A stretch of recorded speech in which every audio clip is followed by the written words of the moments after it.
porque eu acredito que não vai gerar terror em vocês, mas sim no patriarcado.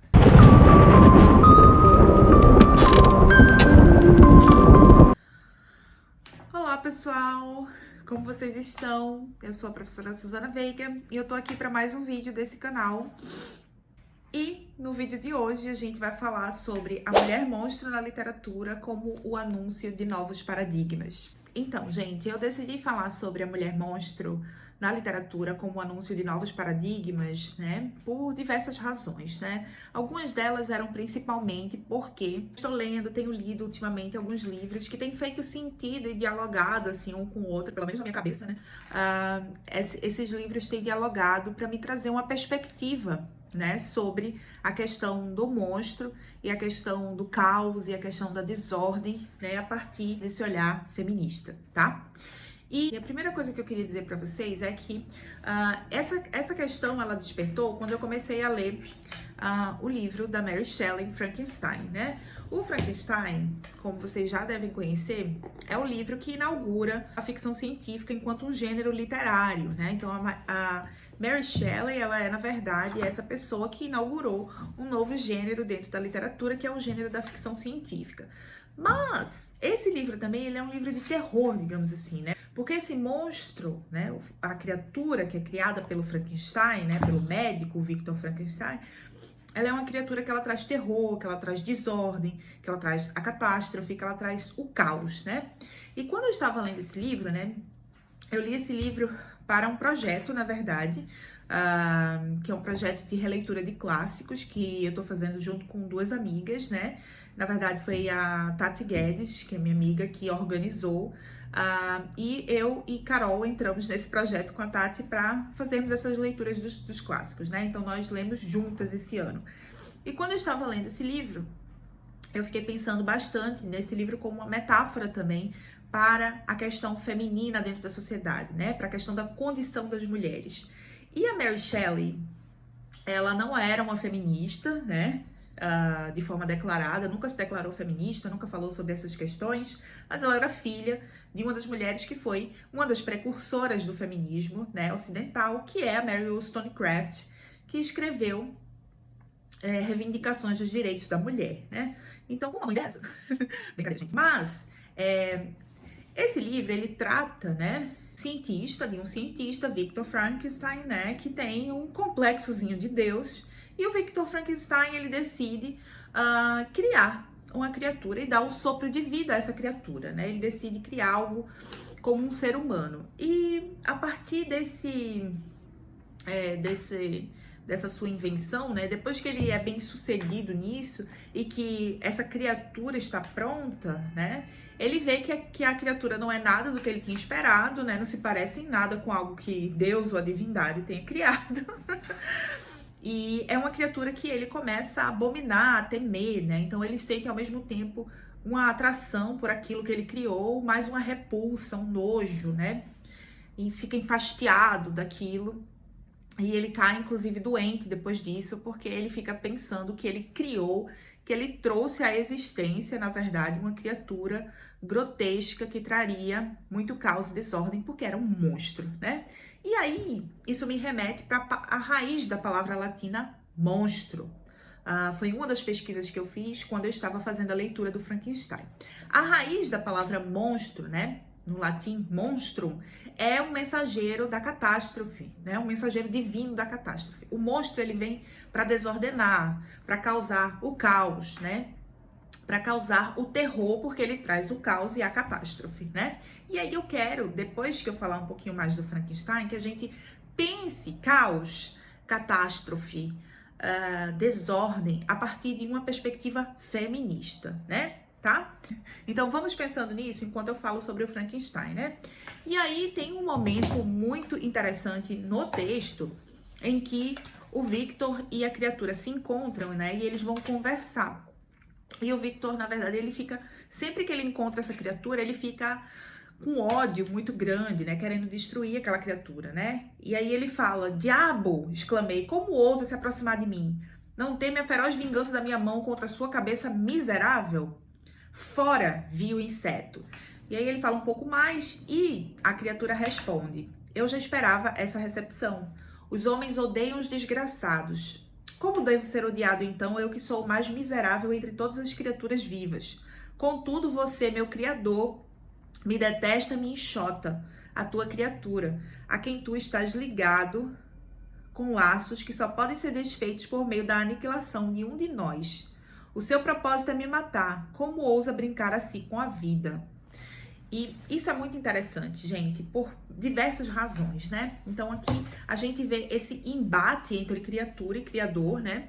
E isso me remete imediatamente a como a Simone de Beauvoir e em seguida a Monique Wittig vão falar sobre a construção, a criação da mulher, né? A mulher, ela pode ser comparada, o mito da mulher, né? Como o patriarcado molda o gênero, né? Pode ser visto como a formação do Frankenstein, né? O Victor indo lá, pegando essas partes, né? E compondo isso que ele vai mais tarde chamar dessa criatura monstruosa, né? Então, nós somos, nos contornos, nas margens que o patriarcado nos coloca, né? Enquanto sistema, esse monstro, né? Composto por várias partes contraditórias, né? E a Simone de Beauvoir, ela vai dizer, inclusive, né, na parte 2 do Segundo Sexo, que é a experiência vivida, logo no comecinho, quando ela diz a famosa frase, não se nasce mulher, torna-se, ela diz, né, é o conjunto da civilização que elabora esse produto intermediário entre o macho e o castrado, que qualificam de feminino, né? Então, o que ela tá dizendo aqui é basicamente o que o Victor Frankenstein fez com a criatura, né? Então, ela diz que a gente é um produto de algo que deveria ser masculino, o que almeja ser como masculino, porque a gente é o outro do homem, né? Então, o ser humano perfeito, ideal, né?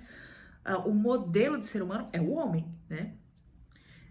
E essa criatura castrada, né? Essa criatura incompleta, essa criatura que precisa de um homem para se sentir completa. É essa criatura que o patriarcado cria, né?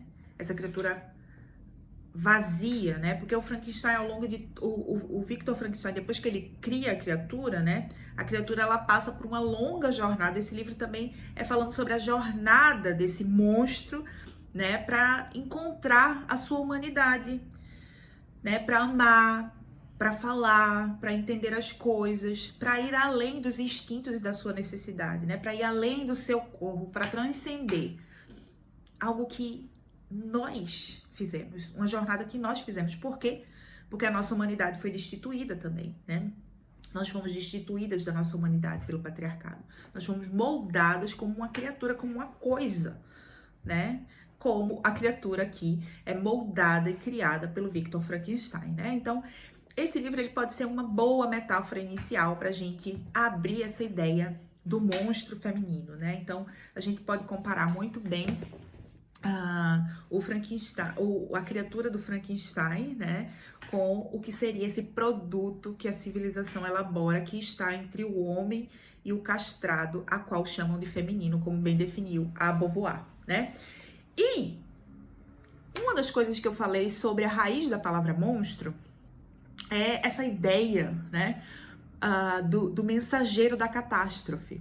E é muito interessante porque o que é a catástrofe? O que é o caos? O caos, o terror, né, trazido pelos monstros, né, que gera esse caos, ele é causado, ele é causado, na verdade, pelo medo, pelo pânico de que tudo que está estabelecido ali, né, de que as coisas que estão estabelecidas ali, elas ruam, né, elas se destruam, elas se tornem ruínas, elas deixem de existir, né? Então, é o medo da morte, da aniquilação e da destruição, tá? E o que é que a criatura diz ao Victor? Essa nossa relação, ela só vai acabar quando um de nós for aniquilado. E, na verdade, quando um é aniquilado, o outro vai ser também, né? Porque sem criador, não há criatura. E sem criatura, não há criador. Sem opressor, não há oprimido. E sem oprimido, não há opressor, né? Então, o que essa relação simbólica, essa morte simbólica a qual ele está falando, né? Esse fim simbólico, a gente pode comparar a essa mensagem de catástrofe, a esse anúncio de catástrofe que o monstro feminino traz na literatura, né? Então, essa monstruosidade feminina, na verdade, ela é uma grande ameaça ao sistema vigente, né? Porque a monstra, na verdade, ela representa a mulher que não mais se submete aos modelos, né? E que ela está trazendo, na verdade, a destruição e o caos que anunciam o novo, que anunciam a reestruturação, né? Que anunciam o fim daquela forma de vida e o anúncio de uma nova, né? De uma possível nova, né?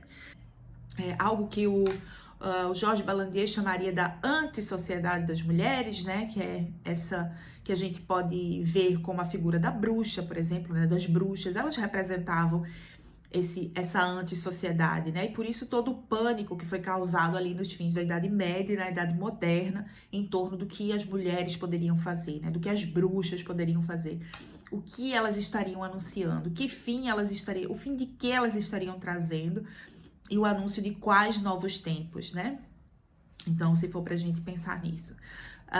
Então, esse caos e essa desordem que o monstro traz, na verdade, ele é o fim da ordem estabelecida. Não à toa, e percebam, uma das formas mais eficientes de antipropaganda feminista é nos tornar monstruosas, né? É dizer que nós estamos causando terror, que nós queremos destruir a família, que nós queremos destruir o casamento, que nós queremos destruir, né, a boa ordem da sociedade, né, assim como as bruxas foram acusadas também, né? Então, essa monstruosidade, ela está presente na literatura feminina e feminista, anunciando essa mudança de paradigma, né? Então, essa é uma nova forma de ver o monstro. E aí, eu queria trazer alguns exemplos, né?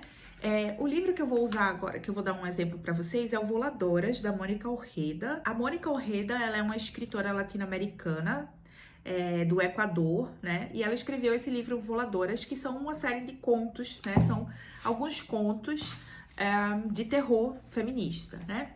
E aí eu queria pegar o primeiro conto, que é o conto que, na verdade, dá o nome ao livro, que é o Voladoras. Voladoras. Gente.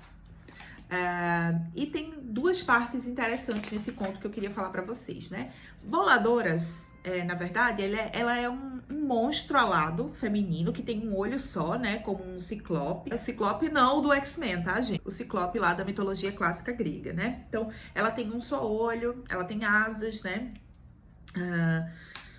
Ela tem asas, então é um monstro das lendas ali da região andina, que a Mônica Orreda pegou e ressignificou, né? Deu uma perspectiva feminista. E é muito interessante, tem duas partezinhas aqui que eu queria destacar pra gente continuar essa discussão, né? É na página 11, que é onde abre o conto, e a narradora tá dizendo assim pra gente: baixar a voz? Por que eu deveria fazer isso? Se alguém murmura, é porque tem medo ou se envergonha, mas eu não tenho medo, não me envergonho. São os outros que acham que eu tenho de baixar minha voz, diminuí-la, transformá-la numa toupeira que desce, que avança para baixo, quando o que eu quero é subir, sabe? Como uma nuvem, ou um balão, ou as voadoras, né? E aí, mais pro finalzinho, né, na penúltima página, a narradora continua falando o seguinte: espero que me entenda. Um ser assim, ela tá se referindo à voladora, né? Traz o futuro. E depois de alguns meses comecei a inchar e todos os cavalos enlouqueceram. Todas as cabras dormiram. Você tem de explicar para a congregação que foi isso que aconteceu. E o que ela tá falando aqui, na verdade, né, que o ser desse anuncia o futuro, é que esses monstros, né, as voladoras, que parte da comunidade temia tanto e que ela, na verdade, queria ser como ela, porque o que a sociedade dizia para ela, né? A sociedade dizia para ela: baixe a voz, fique calada, fique em silêncio, né? Desça até as profundidades igual uma toupeira. E ela dizia: eu quero ter asas, quero voar, eu quero ir para cima, igual as voladoras, né? E por isso, no final, ela diz: espero que entendam que um ser assim traz o futuro. Então, as voladoras, que são esses monstros, né, que as pessoas temiam, elas estão trazendo o anúncio de algo diferente, né? elas estão trazendo o anúncio de uma outra possibilidade de vida, que não seja silenciando, baixando a voz, virando uma topeira, entrando na terra, né? Que é esse o destino que querem dar às mulheres, né? Fique em silêncio, fique calada, sente como uma garota. E ela diz, não, eu quero gritar, eu quero voar, eu quero subir cada vez mais alto, né? Então, o que ela tá dizendo aqui é que esse ser traz o futuro. Então, é o monstro feminino anunciando o futuro, anunciando a diferença. E, obviamente, que isso causa o caos, que isso causa a desordem, né? Então, essa desordem, esse caos, né, que foi dado um significado tão negativo ao longo da história, na verdade é porque os pilares, né, da velha sociedade estão sendo abalados. Quando a bruxa se apresenta, quando o monstro se apresenta, né, quando a boladora se apresenta, os pilares dessa sociedade são abalados. Então as pessoas têm medo, especialmente os que estão em lugares de privilégio, como a classe dos homens, né? Então esses lugares de privilégio estão sendo ameaçados pela chegada do monstro, pela possibilidade de um outro futuro, de uma outra forma de organização, de uma outra forma de vida. Então isso causa terror, isso causa medo, isso causa desordem.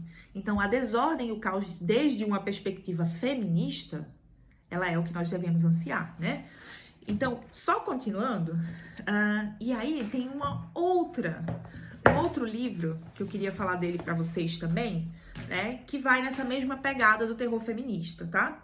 Que é o livro Onde Vivem as Monstras, da autora japonesa Aoko Matsuda.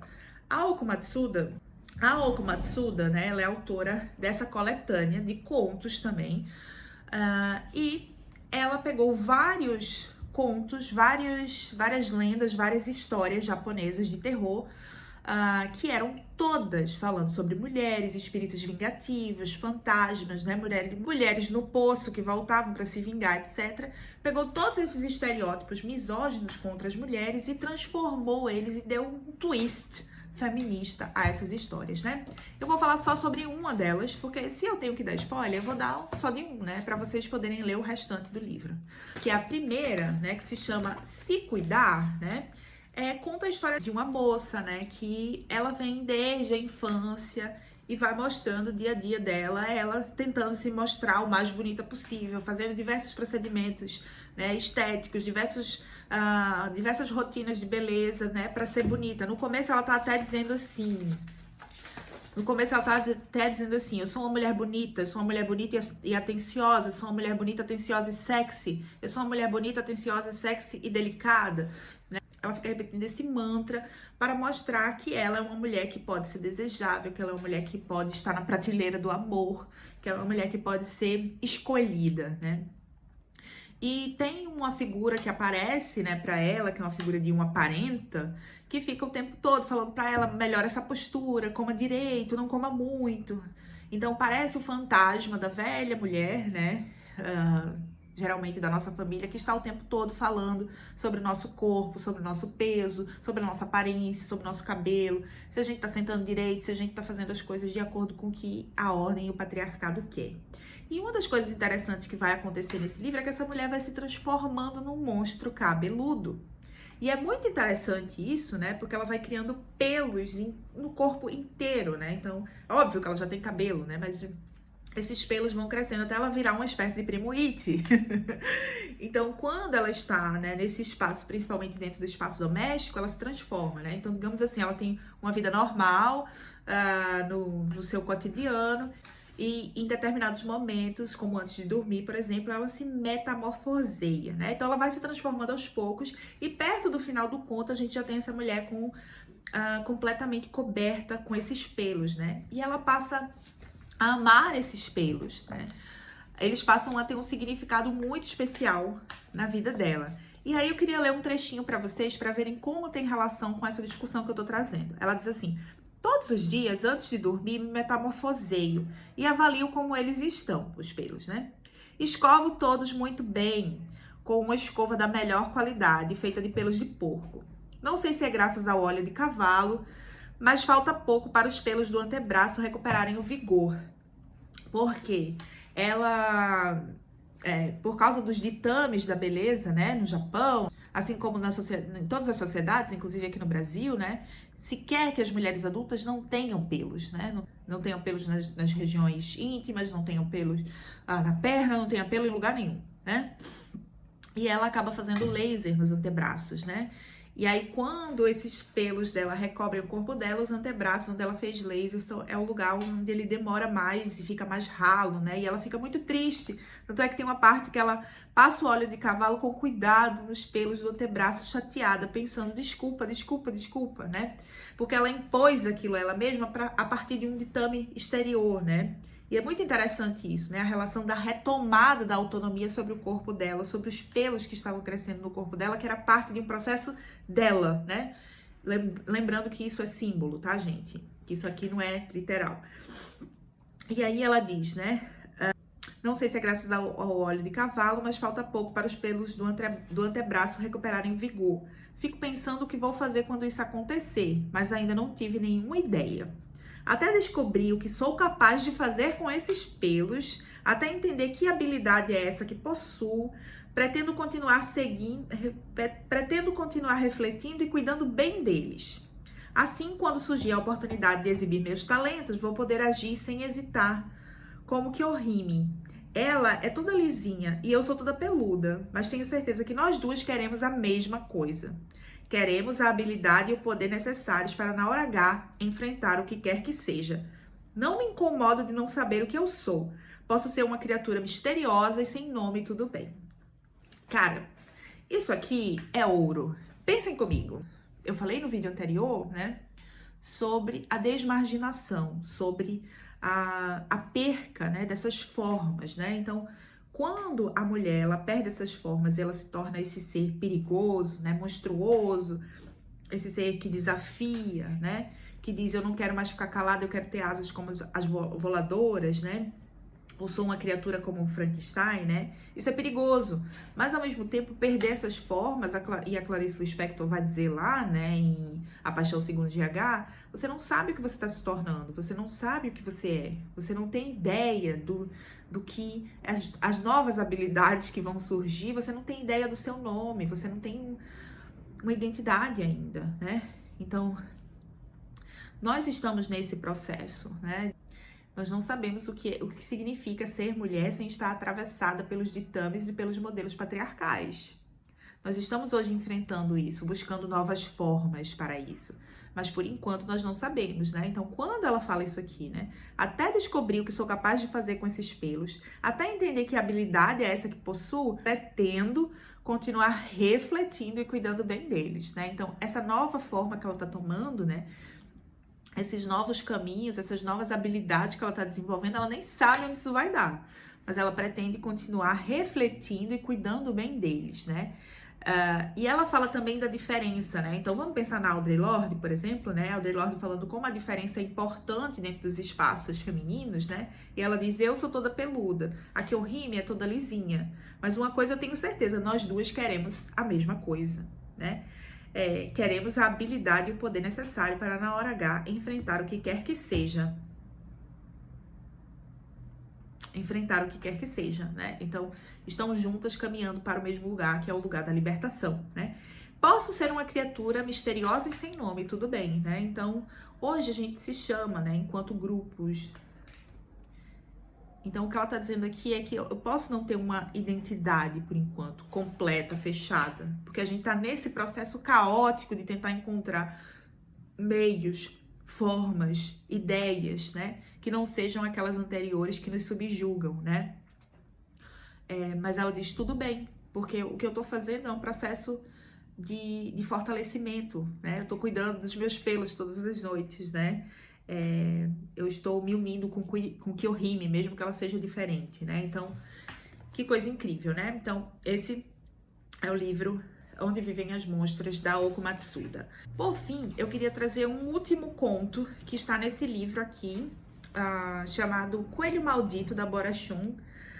Também é um livro considerado terror feminista, né? Então, são livros que nós estamos vendo cada vez mais as mulheres se apropriando dessa linguagem, né? Então, a gente tem também aqui figuras de mulheres que podem ser consideradas monstruosas, né? Aterrorizantes e por aí vai, né? E o conto que eu queria falar pra vocês é A Cabeça, né? Tem vários contos aqui, então esse vai ter spoiler, tá? No conto A Cabeça, uma mulher, ela começa a ver aparecer dentro do banheiro dela e sair dentro da privada, né? Uma cabeça que é mal formada e que no passar dos anos, né, essa mulher vai casar, essa mulher vai ter filho, essa cabeça vai se formando cada vez mais, né? E é muito interessante porque o que a gente vê no final do conto, né, no clímax, digamos assim, do conto, é a cabeça, depois de muita mulher rejeitar essa cabeça se torna um ser humano completo, se torna uma nova versão, né, completamente jovem dessa mulher, enquanto essa mulher ela já está envelhecida, né? E eu queria que a gente pensasse nesse conto, na verdade, a partir dessa perspectiva. Esse corpo velho dessa mulher que rejeitou uma cabeça, né, que estava sendo formada ali, como ela diz, dos excrementos, né, dos restos dela, das coisas que ela descartava, né? Na verdade, era tudo o que a mulher queria ignorar, que era o novo. Então, a cabeça é o ser monstruoso que estava anunciando o futuro. E o futuro era uma nova perspectiva, era uma nova mulher, né? Enquanto essa mulher antiga, né, a que estava lá dando descarga na cabeça o tempo todo, né? Dizendo, eu não quero ver você, eu não quero você dentro da minha casa, tirando ela dentro da sua casa. Na verdade, era essa velha versão dessa mulher, né? E quem era essa mulher? Era a mulher que decidiu, porque os pais disseram, olha, tá na hora de você casar, e ela foi procurar um marido, né? Tá na hora de você ter filho, e ela teve filho. Então, essa mulher era aquela que obedecia a todos os ditames da sociedade para ser a mulher ideal. A mulher de acordo com as regras, de acordo com as normas, de acordo com a ordem. E a cabeça, ou seja, a cabeça, isso é tão simbólico que a cabeça é essa parte onde está o cérebro, né? É essa parte pensante, é essa parte que vai causar os incômodos de dizer, né? Não é só isso a vida você está se sujeitando a essas questões e por aí vai, né? Então não é à toa, eu acredito, que é uma cabeça que ela o tempo todo joga pela descarga e diz, eu não quero pensar nisso, eu não quero pensar nisso, eu não quero ver isso. Então ela diz, os seus dejetos, tudo que você resolve jogar fora para viver dentro desse modelo, dentro dessa, se tornou hoje uma nova mulher, né? E é muito interessante porque na Coreia, por exemplo, né, no início do século XX, que foi o começo da organização feminista da Coreia também, né? Uma das revistas mais famosas na Coreia, que foram revistas que publicaram artigos e seleções de artigos e novelas e peças com a perspectiva feminista, né, que foi criado pela Na Hye-sok e por mais duas colegas dela, se chamava Nova Mulher, né? Então eu acho isso muito simbólico também. E aí essa nova mulher que vem, né, ela diz na página 44, a jovem se aproximou da velha. As mãos fortes agarraram o ombro e o pescoço, enfiaram a cabeça no vaso sanitário. Num piscar de olhos, puxaram os tornozelos para cima. Depois de ter mergulhado o corpo da velha no vaso sem dificuldade, a jovem fechou a tampa do vaso e deu a descarga, né? Então, eu acho que esse ato, ele é um ato muito simbólico de jogar, não uma mulher velha, não é etarismo, mas sim de jogar uma velha ordem embora, um velho modelo, né? Porque essa mulher, quando ela se olha no espelho, inclusive, que ela tá mais velha, ela diz, eu vejo um corpo decrépito, eu vejo, né, as linhas flácidas, eu não tenho mais valor pro meu marido, pros meus filhos, né? Então ela tá presa aos velhos ditames, né, que regem a vida das mulheres nesse mundo que diz que nós só valemos algo se nós tivermos uma pele lisa, um cabelo perfeito, né, cintura fina e sei lá o que. E aqui a jovem diz, chega, né? Na verdade, esse novo trazido por essa cabeça monstruosa, né, que era uma cabeça monstruosa, se tornou, na verdade, uma nova mulher, que disse, essa velha mulher precisa morrer para que essa nova forma de vida viva, né? Esse novo modelo de sociedade, né? E eu acho isso super simbólico. Então, uma das coisas que eu queria mesmo fazer com esse vídeo era que a gente visse esses fios que conectam essas histórias, né? E ver esse monstro, né? Essa mulher monstruosa, essa mulher que sai do seu normal, essa mulher que deixa criar pelos, né? Afinal, quantas de nós não fomos chamadas de feministas peludas, né? não deve fazer as axilas, né? Deve estar cheio de pelo na perna. E todas nós temos, né? Mesmo as que depilam. Mas era de justamente ver essa mulher monstruosa e essa mulher como agente do caos, não de uma forma negativa, mas sim o caos, o caos, o terror, a desordem, ele precede, na verdade, o anúncio de novos tempos, de novas possibilidades, né? A gente está desordenando para ordenar. Como diria Chico Science, e eu me organizando, posso desorganizar. E eu desorganizando, posso me organizar. Então, o monstro mulher, na verdade, ele é um agente da desordem, porque ele vai desordenar. Ele vai trazer a catástrofe para o sistema vigente, para anunciar novos tempos e uma nova organização. E é isso, gente. Curtam esse vídeo, coloquem as suas ideias, comentem, compartilhem e me digam o que vocês pensaram e acharam sobre ele, se faz sentido e se gostaram das indicações também, né? Indico fortemente todos esses livros, mesmo para as mais medrosas, porque eu acredito que não vai gerar terror em vocês, mas sim no patriarcado. Tchau, tchau!